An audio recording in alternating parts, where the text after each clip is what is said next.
Good morning sa 7 million viewers ka. Ito yung pinakahihintay ng mga caregiver dito sa Israel, guys. After a year, may marireceive kayo ng recap. So, ito na yung recap ko, guys. So, sinulat na lang sa papel kasi hindi na ako pumunta sa bank. So, ang saya, diba? Kaya, tara na dito sa Israel, guys. Masaya dito mag-work. Because of that, every year, may matatanggap kayong 13-month pay. So, ito na, guys. Diba, ang saya? So, ibibili ko to ng iPhone. 2, 3, 4, 5, 6, 7, 8, 9, 10.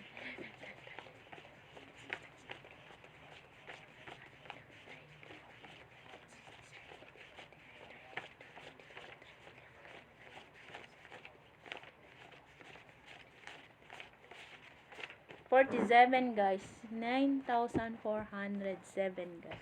Ito yung